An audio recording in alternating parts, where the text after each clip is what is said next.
Per quanto riguarda invece altri temi legati al dimensionamento, mi sembra che sia doveroso ragionare su 2 o 3 parole chiave con limpidezza, così l'amministrazione restituisce a voi il modo in cui ha operato. Il piano di assetto del territorio è uno strumento, si dice, non conformativo per le parti edificatorie, è conformativo, vincolante per le parti ambientali, ma non dice mai in nessun passaggio se devono essere realizzati ulteriori metri cubi rispetto al PRG attuale.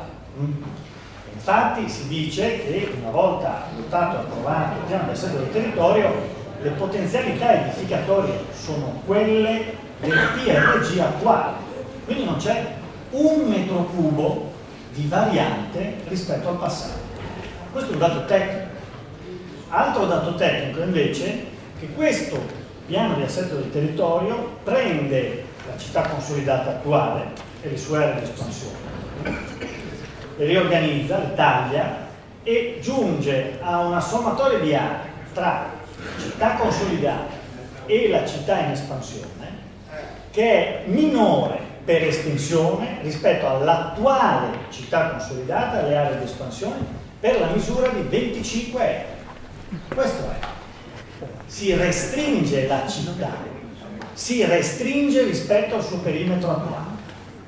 Allora molto è stato detto rispetto alle famigerate aree bianche. Qui faccio mea culpa perché bisogna non solo distribuire la cartografia tecnica, ma bisogna distribuire anche dei materiali ad alto potenziale di condivisione. Se tutto questo comunicare in trasparenza genera ambiguità e suggerisce interpretazioni fuorvianti, credo che non sia un bene. E allora abbiamo prodotto una tavola, che poi lasceremo anche su internet, in cui abbiamo rappresentato tutte le aree che sono destinate a funzioni agricole, a tutele ambientali, alla valorizzazione del patrimonio storico-architettonico, da cui si evince con grande chiarezza come la stragrande maggioranza del nostro territorio, quello che voi magari vedete in modo confuso nelle carte attuali perché è bianco, completamente verde. Perché il bianco che sta intorno alle aree di espansione è semplicemente area agricola di modesta qualità naturalistica. Ora, lo dico perché forse è stato un errore nostro quello di non comunicare con adeguata chiarezza e limpidezza, ma questi sono i termini della questione. Questi sono dati quantitativi, si possono ovviamente obiettare, si potrebbe fare di più, si potrebbe togliere ulteriori superfici. Attenzione, questo è il risultato dal quale dobbiamo partire. Non c'è anarchia, non c'è lo spazio bianco del caos, della possibilità del PI di intervenire su aree esterne alle aree attualmente destinate dal piano di assetto del territorio nella sua versione attuale allo sviluppo. Solo ed esclusivamente quelle sono le aree su cui si potrà e non si deve intervenire. Da questo punto di vista vorrei chiarire il senso del dimensionamento del piano di assetto del territorio. Il piano di assetto del territorio non stabilisce dimensionamenti vincolanti, prefigura opportunità per i successivi piani degli interventi. Ogni piano dell'intervento potrà pescare tra quelle funzioni. Ogni piano dell'intervento sarà gestito dal Consiglio Comunale in assoluta trasparenza e in assoluta limpidezza. Allora voglio sottolineare che il Comune di Padova ha fatto esattamente la nostra scelta, ha dimensionato il parco della propria città a un più 15%, e voglio anche spiegare perché. Perché le dinamiche demografiche di questo nostro territorio ci portano inevitabilmente ad avere una crescita della popolazione, per ragioni semplici, non perché la popolazione autoctona abbia deciso di fare figli, questo ahimè non sta nei numeri, ma perché la popolazione invecchia e la coorte dei 65enni e oltre si ingrossa, assottigliando le file di coloro che lavorano. La coorte dei 18enni, giovani che entrano nel mercato del lavoro, è molto più ristretta, e questo fa sì che il mercato del lavoro ogni anno chiami nuovi addetti. Da dove? Dall'esterno, dal nostro sud Italia, dalle regioni che sono nostre prossime, dai paesi extracomunitari. Questo non lo dice, attenzione, il Comune di Venezia in una sua come dire, farneticante esplorazione quantitativa. Lo dice la Regione Veneto, lo dicono i demografi dell'Università di Padova, lo dicono tutte le ricerche che in questo senso prefigurano lo sviluppo della nostra società. Uno sviluppo in cui dobbiamo convivere con un aumento di popolazione che è fondamentale per mantenere non i livelli di crescita, ma il livello della ricchezza attuale, la forza lavoro attuale. Ecco, solo per chiarimento, il dimensionamento che è previsto per Venezia è come quello di Parma? No, il PAT crea opportunità, un serbatoio dal quale ogni PI, in funzione dell'andamento effettivo delle, può pescare. È il PI che dimensiona dentro un canestro che è dimensionato a più 15%. Allora sarà ogni PI che stabilisce se bisogna crescere e in che forma.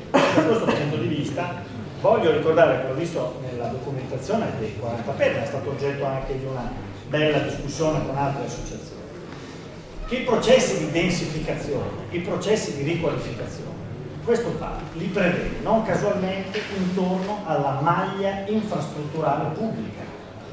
Abbiamo fatto un tram con fatica, lo stiamo facendo, c'è un SFMR che con fatica sta giungendo a conclusione e con fatica verrà messo in esercizio.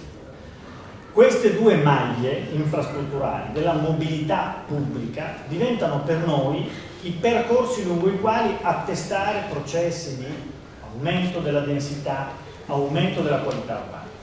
È su questo progetto che vogliamo incardinare il percorso di crescita. Perché? Perché immaginiamo che la densità e l'infrastrutturazione pubblica siano perfettamente meccanismi coevolutivi, che vanno bene insieme, che assicurano una crescita sostenibile e che ci permettono di prefigurare quel percorso di crescita senza consumo di suolo. Questo è il patto, a partire da esempi molto concreti. Ne faccio due. Il primo, quello delle vaschette, all'interno del quale abbiamo demolito fabbricati completamente obsoleti per realizzare in futuro un nuovo quartiere che assicuri non solo una superiore qualità di vita ai cittadini di Marghera, ma anche un livello di accessibilità nettamente superiore, proprio perché le nuove realizzazioni si attestano proprio sulla mobilità pubblica, sulla linea del tram. Ancora, la stazione di Mestre sta dentro un progetto che è ripromosso dal signor Silva con un accordo di programma che prevede la riqualificazione di quell'area e una sua nuova connotazione funzionale e fisica, in modo tale da consentire quel processo di riorganizzazione funzionale e fisica laddove abbiamo tre infrastrutture: il ferro della ferrovia, il ferro del tram, il ferro dell'SFMR. L'ultimo punto che mi è stato posto è quello del Lido.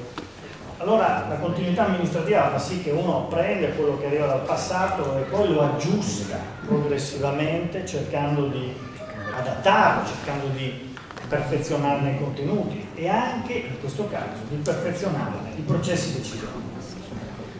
La decisione è molto chiara: il ruolo del commissario, questo è già avvenuto in diverse commissioni consigliari, deve essere di servizio rispetto alle decisioni che il Consiglio Comunale prende o ha intenzione di prendere.